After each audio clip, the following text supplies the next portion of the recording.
മഹാനായ അക്ബർ ചക്രവർത്തി മുഗൾ സാമ്രാജ്യം ഭരിച്ചിരുന്ന കാലം. അതിബുദ്ധിമാനും സമർത്ഥനുമായ ബീർബലായിരുന്നു അദ്ദേഹത്തിന്റെ മന്ത്രി. ബീർബലിന്റെ ബുദ്ധിസാമർഥ്യം ലോകമെങ്ങും പ്രശസ്തവുമായിരുന്നു.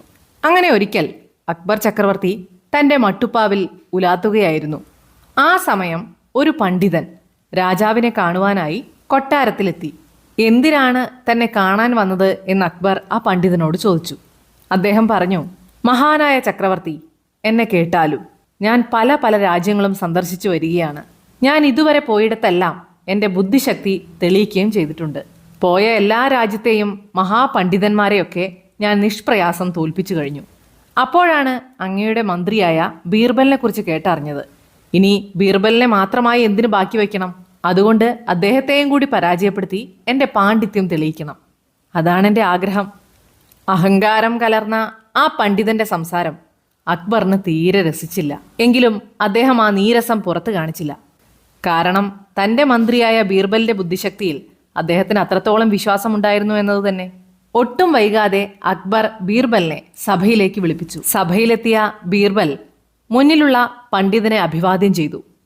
എന്നിട്ട് അദ്ദേഹത്തോട് ചോദിച്ചു, അല്ലയോ പണ്ഡിത, അങ്ങേക്ക് എന്താണാവോ എന്നോട് ചോദിക്കാനുള്ളത്? എത്രയും പെട്ടെന്ന് ചോദിച്ചാലും. പണ്ഡിതൻ മറുപടി പറഞ്ഞു, ബീർബൽ, നിങ്ങൾ അതിബുദ്ധിമാനാണല്ലോ. അതുകൊണ്ട് നിങ്ങളോട് എളുപ്പമുള്ള 100 ചോദ്യങ്ങൾ ചോദിക്കണോ, അതോ പ്രയാസമുള്ള ഒരു ചോദ്യം ചോദിക്കണോ? പ്രയാസമുള്ള ഒരു ചോദ്യം ചോദിക്കൂ. ഒട്ടും കൂസാതെയുള്ള ബീർബലിന്റെ മറുപടി കേട്ട് രാജാവും സഭയിലുള്ളവരുമെല്ലാം ആകാംക്ഷ പൂണ്ടു. ആ ഒരു ചോദ്യത്തിനായി അവർ കാത്തിരുന്നു. എന്ത് വില കൊടുത്തും ബീർബലിനെ പരാജയപ്പെടുത്തണം. ഇതെന്റെ അഭിമാനത്തിന്റെ പ്രശ്നമാണ്. പണ്ഡിതൻ തെല്ലൊന്ന് ആലോചിച്ചു. അതിനുശേഷം ഒരു ചോദ്യം ചോദിച്ചു. ബീർബൽ, എൻ്റെ ഒരേ ഒരു ചോദ്യം ഇതാണ്: കോഴിയാണോ അതോ മുട്ടയാണോ ആദ്യമുണ്ടായത്? പണ്ഡിതന്റെ ചോദ്യം കേട്ടതും സദസ്സാകെ നിശബ്ദമായി.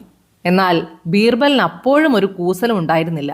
പുഞ്ചിരിച്ചുകൊണ്ട് അദ്ദേഹം പറഞ്ഞു, ആദ്യമുണ്ടായത് തീർച്ചയായും കോഴി തന്നെ. ഇത് കേട്ട പണ്ഡിതൻ ഉടനെ ബീർബലിനോടായി ചോദിച്ചു, അതെങ്ങനെ നിങ്ങൾക്ക് ഇത്രയും ഉറപ്പായി പറയാൻ കഴിയും? അപ്പോൾ ബീർബൽ മറുപടി പറഞ്ഞു, നിങ്ങൾ എന്നോട് ഒരു ചോദ്യം ചോദിക്കുമെന്നാണ് പറഞ്ഞത്. അത് നിങ്ങൾ ഇപ്പോൾ തന്നെ ചോദിച്ചു കഴിഞ്ഞിരിക്കുന്നു. അതിനുള്ള മറുപടിയും ഞാൻ നൽകി കഴിഞ്ഞു. അതുകൊണ്ട് തന്നെ നിങ്ങളുടെ രണ്ടാമത്തെ ചോദ്യത്തിന് മറുപടി തരാൻ ഞാൻ ബാധ്യസ്ഥനല്ല. ബീർബലിന്റെ ബുദ്ധിപരമായ മറുപടിയിൽ ഒന്നും മിണ്ടാനാവാതെ തല താഴ്ത്തി നാണിച്ചു നിൽക്കാൻ മാത്രമേ പണ്ഡിതനായുള്ളൂ. കൂടുതൽ കഥകൾ കേൾക്കാനായി വോയിസ് ടെയിൽസ് ബൈ ഹസീന എന്ന ചാനൽ സബ്സ്ക്രൈബ് ചെയ്ത് സപ്പോർട്ട് ചെയ്യുക. നിങ്ങൾക്ക് കഥകൾ ഇഷ്ടപ്പെടുന്നുവെങ്കിൽ തീർച്ചയായും ലൈക്ക് ചെയ്യുക. മറ്റൊരു കഥയുമായി വീണ്ടും എത്താം.